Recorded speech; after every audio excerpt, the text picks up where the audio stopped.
Hello students, Einstein की special theory of relativity पे हमारी सीरीज ऑफ लेक्चर्स चल रही है और उसी में आज का हमारा टॉपिक है वेलोसिटी एडिशन थ्योरम। तो वेलोसिटी एडिशन थ्योरम की डेरिवेशन को समझने से पहले लॉरेंज ट्रांसफॉर्मेशन क्या होता है वो डेरिवेशन समझनी बहुत जरूरी है।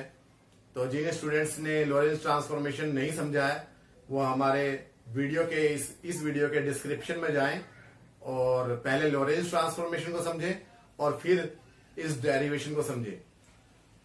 तो इसे हम सिंपल एग्जाम्पल के जरिए समझेंगे, साथ ही साथ कम से कम स्टेप्स का यूज करेंगे।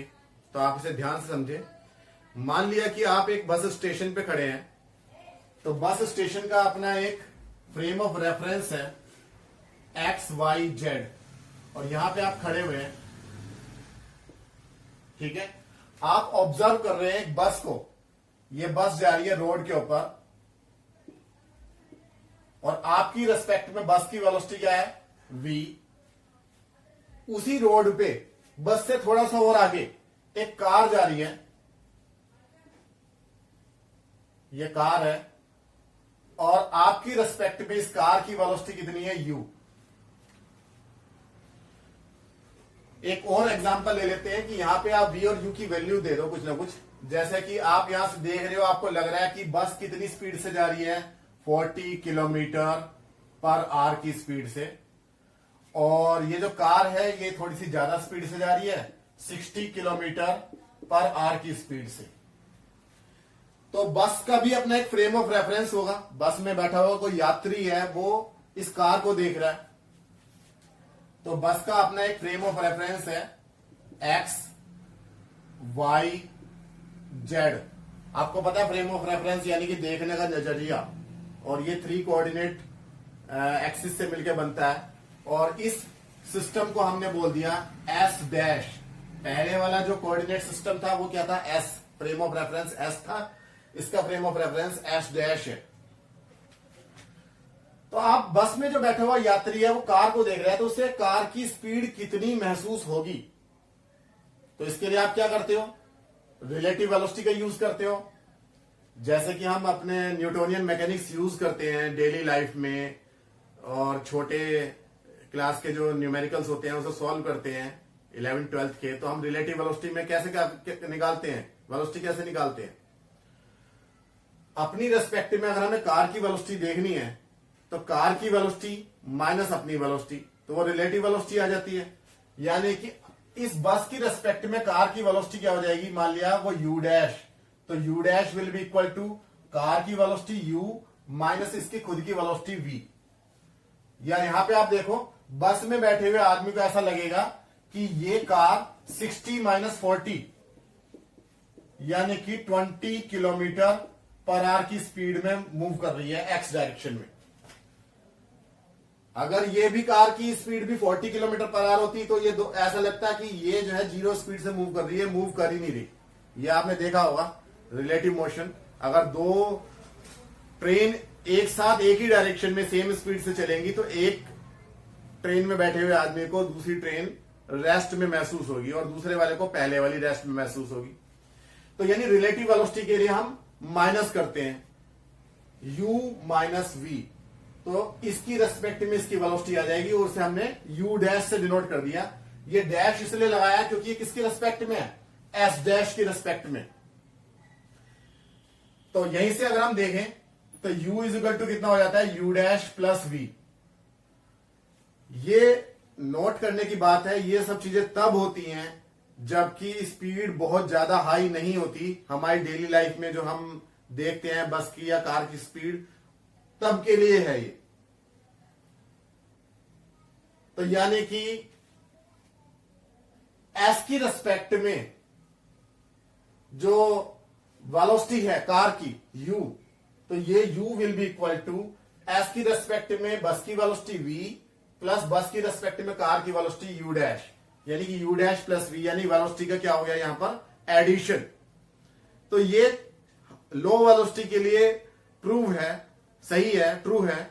लेकिन अगर हाई स्पीड हो, जब किसी चीज की स्पीड लाइट की स्पीड से हम कंपेयर कर सकें, लाइट की स्पीड का आधी स्पीड या उसकी 1/5 स्पीड मतलब आपको बहुत ज्यादा प्रिसाइजली कैलकुलेशन करनी है और आपकी स्पीड बहुत ज्यादा हाई है, तो आप क्या करते हो, ये फॉर्मूला ट्रू नहीं होता, तब इसमें हमें अमेंडमेंट करनी पड़ती है, सुधार करना पड़ता है, और तब हम आइंस्टीन की स्पेशल थ्योरी ऑफ रिलेटिविटी के जो पोस्टुलेट्स हैं उनका हम यूज करते हैं और लॉरेंस ट्रांसफॉर्मेशन का यूज करते हैं, और एक नया फॉर्मूला निकल के आता है, और वो फॉर्मूला है u is equal to you dash plus v divided by 1 plus you dash we upon C square.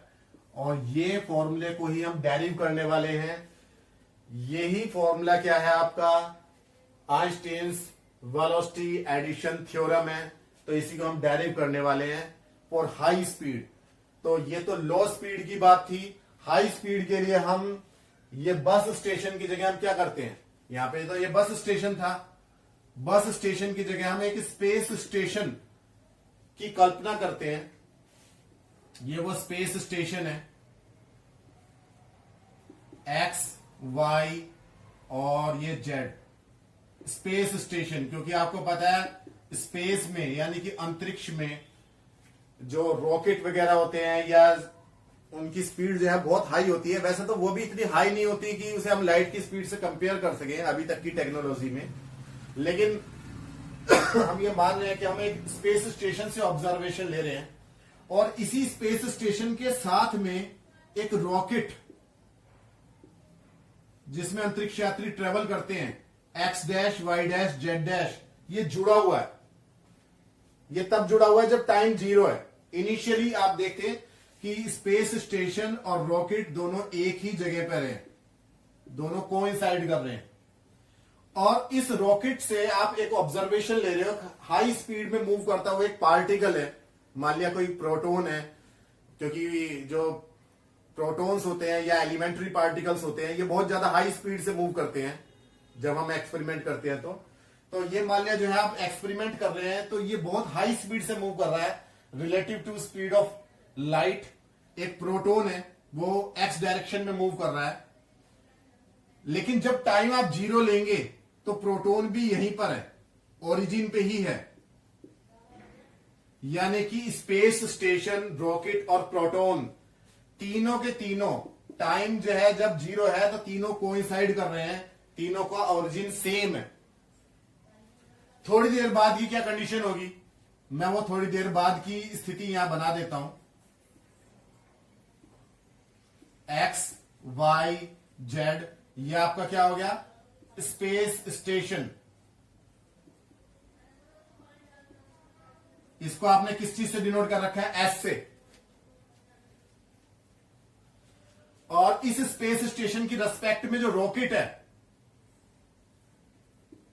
X dash y dash z dash, जिसे हम एस प्राइम से या एस डैश से डिनोट कर रहे हैं, ये रॉकेट जा रहा है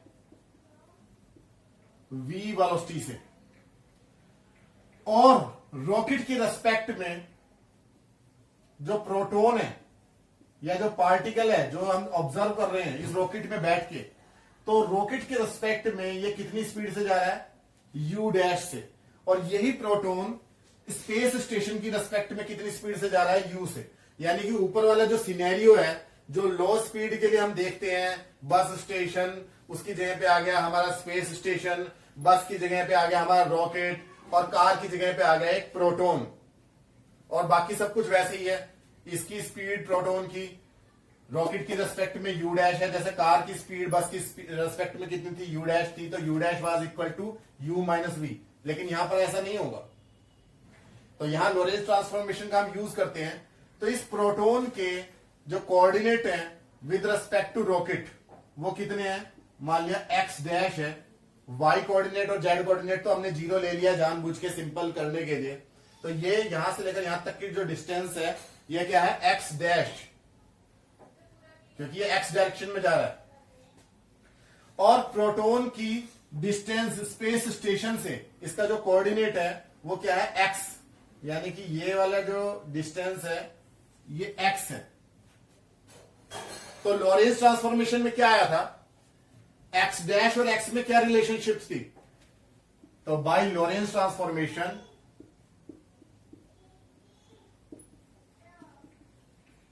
लॉरेंस ट्रांसफॉर्मेशन से क्या आया था हमारे पास में, एक्स डैश और एक्स में क्या रिलेशनशिप थी, x dash was equal to x minus we t upon under root 1 minus we square upon C square. This is equation number 1. और टाइम भी इनका अलग अलग स्पीड से मूव करता है. जब ये बहुत हाई स्पीड में मूव करते हैं चीजें, तो टाइम जो है एस डैश फ्रेम में अलग स्पीड से रन करता है और स्पेस स्टेशन में यानी एस फ्रेम में अलग स्पीड से मूव करता है. तो यानी टाइम जो है इसके लिए मान लिया जो है प्रोटॉन के यहां पहुंचने का टाइम कितना है, ओरिजिन से आगे पहुंचने का टाइम कितना है टी डैश, और स्पेस स्टेशन के लिए प्रोटॉन का यहां तक पहुंचने का टाइम कितना है टी. तो टी डैश और टी में क्या रिलेशनशिप होती है, T dash is equal to होता है T minus X V upon C square divided by under root 1 minus we square upon C square. This is equation number 2. तो पहले हम सिर्फ रॉकेट की रेस्पेक्ट में प्रोटॉन के लिए देखते हैं. इस स्पेस स्टेशन को एक बार को भूल जाए. तो आप ये रॉकेट से प्रोटॉन को आप देख रहे हैं, तो स्पीड इज इक्वल टू क्या होता है, डिस्टेंस अपॉन टाइम. यानी कि डिस्टेंस इज इक्वल टू क्या हो जाएगा, स्पीड मल्टीप्लाई टाइम. यानी कि ये जो एक्स डैश है यहां से यहां तक की डिस्टेंस इज इक्वल टू हो जाएगा रॉकेट की रेस्पेक्ट में प्रोटॉन की स्पीड, यानी कि यू डैश, यानी X dash will be equal to, यहां पे इक्वेशन नंबर 1 को मैं एडिट कर रहा हूं, यू डैश इनटू रॉकेट की रेस्पेक्ट में जो प्रोटॉन का यहां तक पहुंचने का जो टाइम लगा है वो टाइम क्या है आपको पता है, टी डैश. स्पेस स्टेशन का टाइम अलग है और रॉकेट का टाइम अलग है. तो you dash into T dash, distance is equal to speed multiply time. This is equation number 1.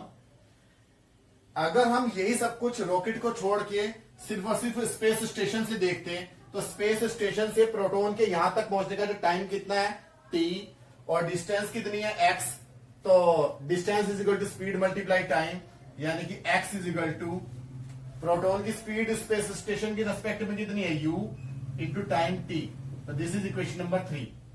तो बस आपको करना क्या है, इक्वेशन नंबर 2 से t डैश की वैल्यू को इक्वेशन नंबर 1 में सब्स्टिट्यूट करना है, और जहां पर भी x के अपॉन में t आ जाएगा यानी डिस्टेंस के अपॉन में टाइम आ जाएगा, वहां पर आप u पुट कर देंगे तो आपको ये वेलोसिटी एडिशन थ्योरम प्रूव हो जाएगी.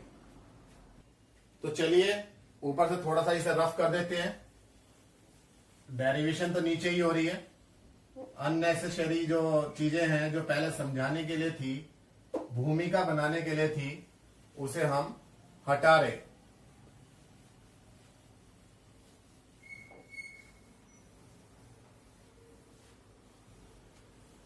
तो हाई स्पीड के लिए तो यही सब कुछ डेरिवेशन है, और बाकी के बचे हुए बोर्ड पे ये उम्मीद है कि ये पूरा प्रूव हो जाएगा.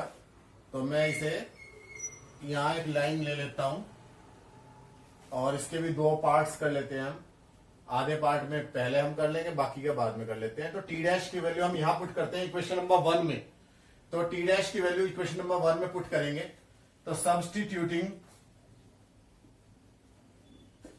From equation number 2 to 1, equation number 2 से टी डैश की वैल्यू 1 में पुट करेंगे तो आपको क्या मिलेगा.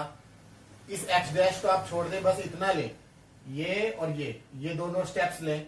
तो x minus we T divided by under root 1 minus we square upon C square is equal to you dash into T dash, U dash into T minus X V upon C square divided by under root 1 minus we square upon C square.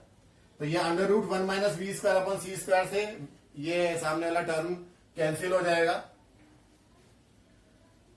इसे आप under multiply कर दें, इसकी अंदर bracket खोल दें.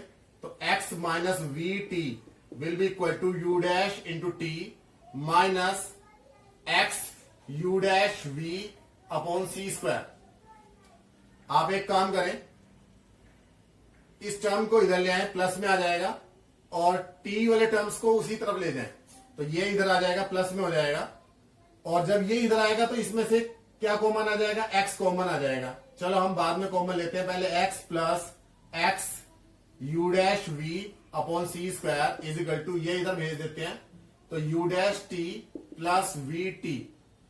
इन दोनों में से क्या कॉमन आ रहा है, एक्स, और इन दोनों में से क्या कॉमन आ रहा है, टी।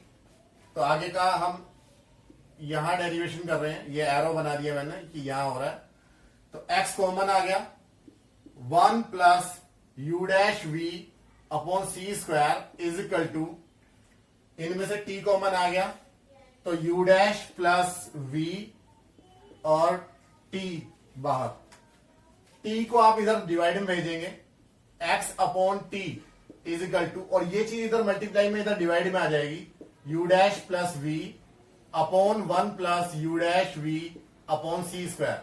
अब आप देखो इक्वेशन नंबर 3 में देखो, एक्स अपॉन टी क्या है, यू। तो यूजिंग इक्वेशन नंबर 3 आपको मिल जाएगा u is equal to you dash plus V upon 1 plus you dash we upon C square. तो ये जो आया है ये आपकी वेलोसिटी एडिशन थ्योरम आ गई है। और इस वेलोसिटी एडिशन थ्योरम में आप ये देखें, अगर हाई स्पीड है तब तो ये प्रूव है ही है, ये फॉलो होगी ही होगी, लेकिन अगर स्पीड लाइट की स्पीड से काफी कम है और तब u इज इक्वल टू क्या आ जाएगा, u डैश प्लस v, यानी कि जो गैलीलियन ट्रांसफॉर्मेशन से आता है, रिलेटिव स्पीड जो है वो ऐड हो जाती है, वेलोसिटी ऐड हो जाती है, तो ये वो भी यहां से आ जाएगा। यानी कि ये जो वेलोसिटी एडिशन थ्योरम है ये ज्यादा जनरल है, और जो हम अपनी डेली लाइफ में यूज करते हैं u is equal to you dash plus V, वो एक स्पेशल केस है, उसका ज्यादा सही ये है। तो इस तरीके से हमारा जो है वेलोसिटी एडिशन थ्योरम हमने प्रूव किया है। अपने नेक्स्ट लेक्चर में हम और भी चीजें स्पेशल थ्योरी से रिलेटेड हम प्रूव करेंगे। आप हमारे साथ बने रहिए। Thank you.